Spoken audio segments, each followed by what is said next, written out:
Hello everybody. On this journey we're going to go and visit the part of Switzerland that's referred to as Zürcher Oberland. What you're looking at is the extension of Lake Zurich and the eastern part. And well, let's get the story started. Now we're going to go to Beretzwil, which is the extension of Tanzapfelland to the west, so it's landscape-wise very similar to the Thurgau. This is the town hall of Beretzwil, with a sculpture up front that somebody carved, and this is part of the municipal complex. I think there's a hall back there for people meeting. Looking towards the south, you can see the fall colors are starting to show, and one way to use a old bathtub is you turn it into a trough for the cattle, and in the background you see the going to be the ski tow for in the winter time. There's target practice. And of course, there's always a quiet place in town where I walked early in the morning, and nobody's arguing with you there on this spot in town. And this is the area where I think the success story of Switzerland is a lot of small businesses that actually are the backbone of the economy, because a lot of the businesses have less than 15 employees, and during recessions they tend to maybe lay off one or two persons, and that way the downside of a recession is way less. So I think this street is kind of very showing what the backbone of the Swiss economy actually looks like. This is the housing complex where Danny and Morella, our friends, live, and that's where we stayed. It's a very nice setup. And then there was a little cow beauty competition, and well, all the local farmers bring them best looking cows and get them evaluated to I guess all different criteria that cow or farmers are looking for in a cow. Of course, they all had to bring their bells and show off the pride and joy of their farming.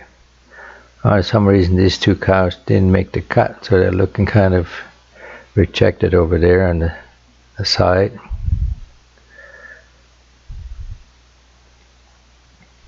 That was interesting. Most of the cows in Switzerland now have their horns cut off, and there's a few that they still have the horns. Well, here's look at one of the beauty contests, and got a little ribbon.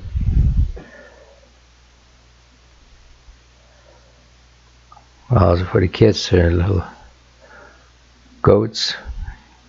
Kids like to feed them.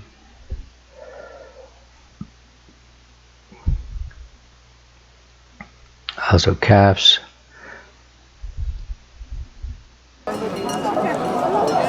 And of course, you got the odd cow who didn't want to participate.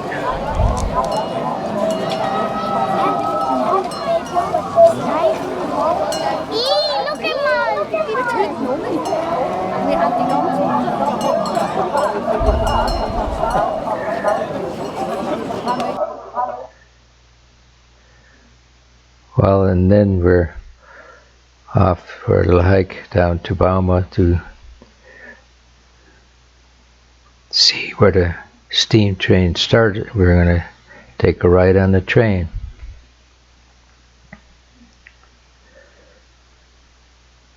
On a hike there was a place where they had switch station. This showed what the station looked like 50 years ago.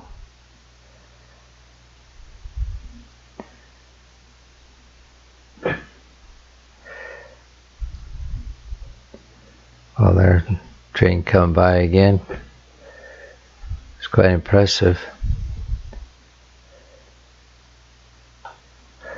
Well, after about an hour hiking down to Bama, we arrived at the station where the steam train starts out, and they had a collection of old railway cars and with various shapes and forms.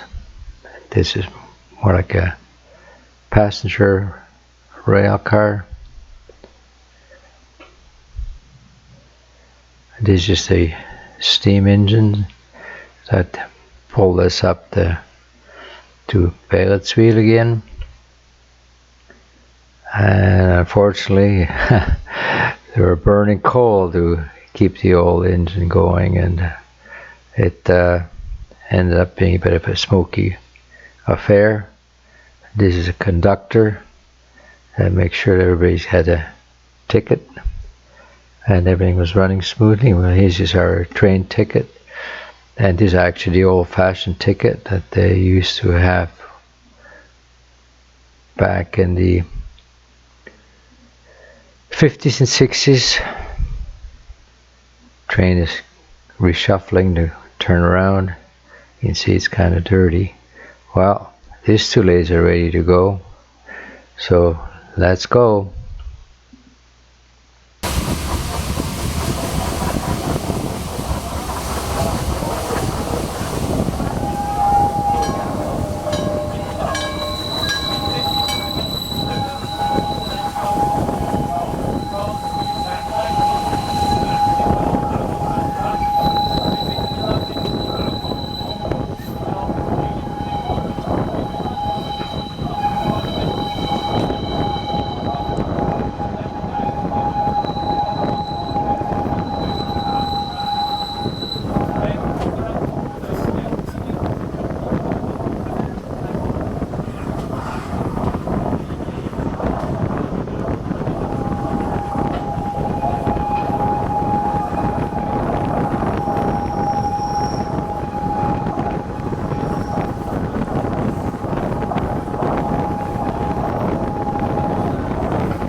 Well, we're about to enter the town of Beiretswil.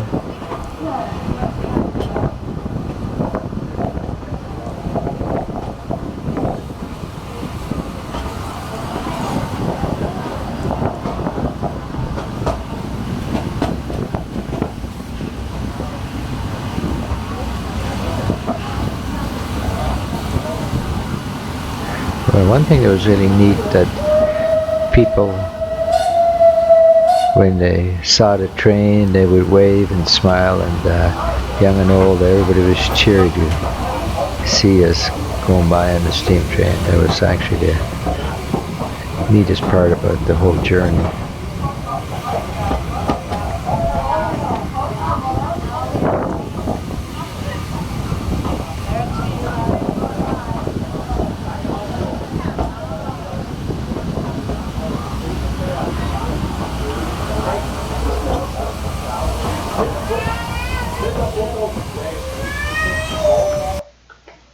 And in the old station, they still had the old levers where they actually used to switch the tracks and lower the barrier. And the other thing that was neat, the train is actually run all by volunteers, and they have quite a few young people, which is nice to see. Well, now we're going to go and hike around the Pfeffikonnesee. But first, we're going to go up to the Rosinli.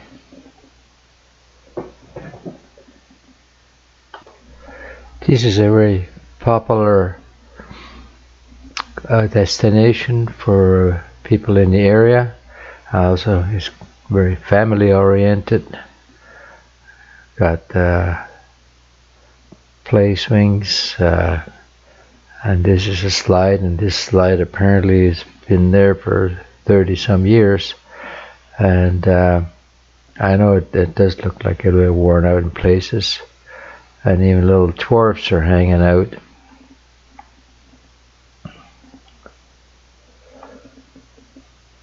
It's looking down towards Pfefferkornsee.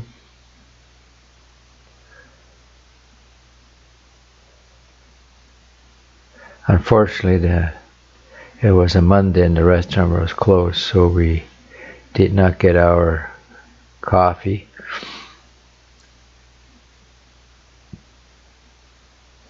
This is the lake we're going to be walking around. It's about 8 kilometers, and you can see the Alps in the background.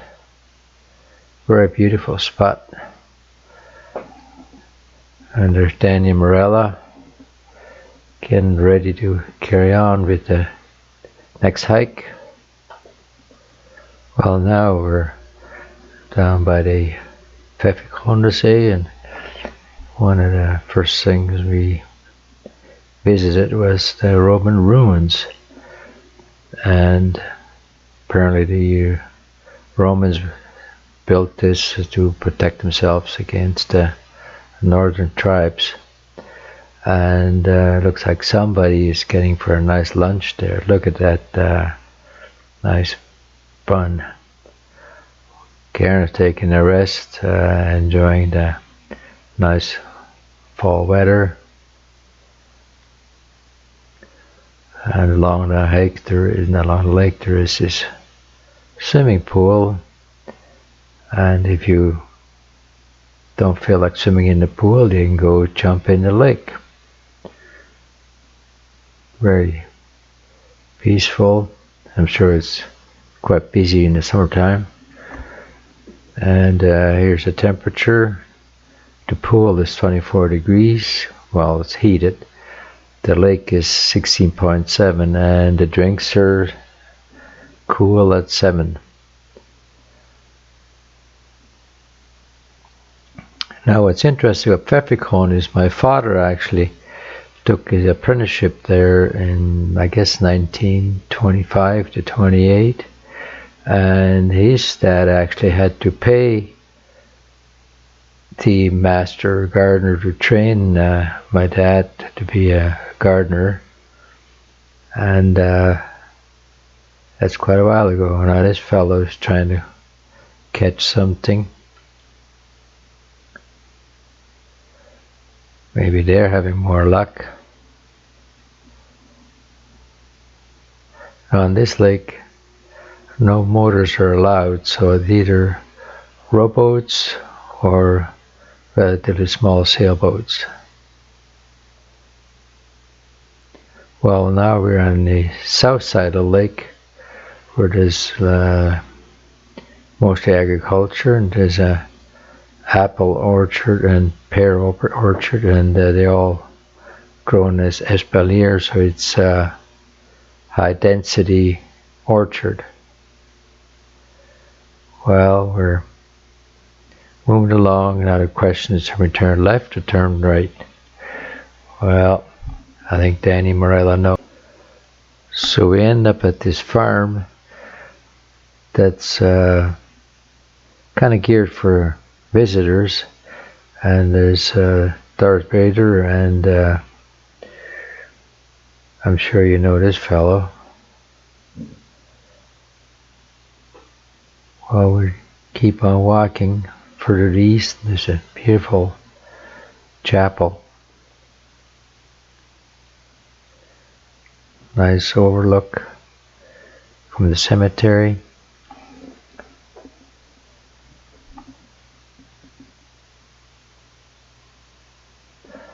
And on we go on the last overlook the lake, and then the far side you see where we started.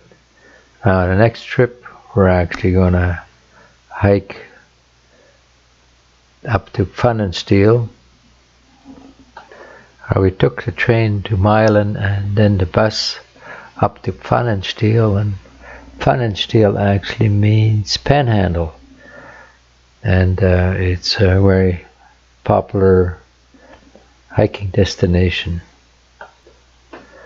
Well, the bus dropped us off, and now it's time to hike. Well, uphill we go. Well, and there's the tower, and a couple of us decided to go up to the very top, and here's the view out looking over Lake Zürich, looking towards the east, or southeast I should say. Unfortunately the view wasn't that great because it was overcast and looked a little ominous there in terms of weather. And now this is looking straight down to where we started out, and didn't seem to be that tall when you look at it from the side.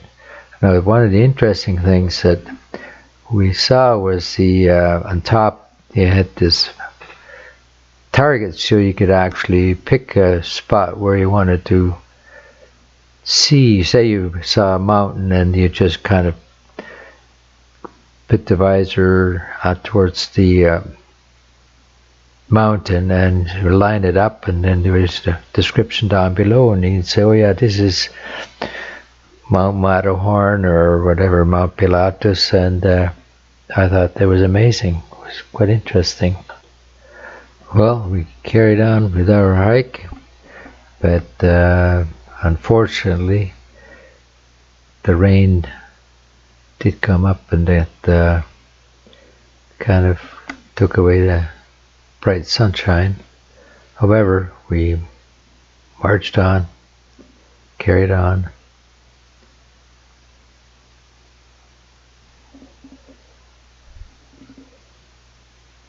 It's actually a beautiful trail along the creek.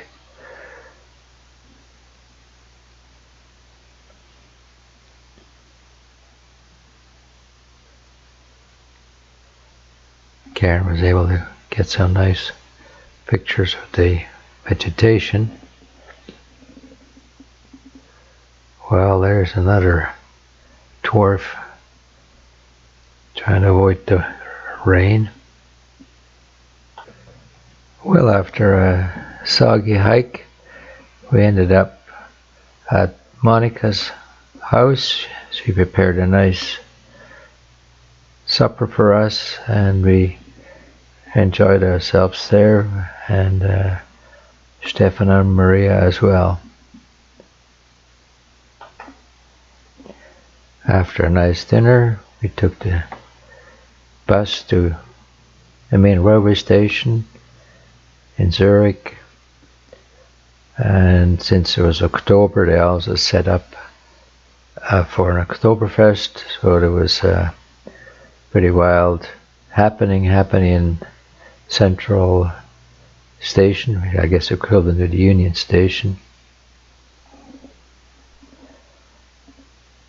And this is the guardian angel of Zurich.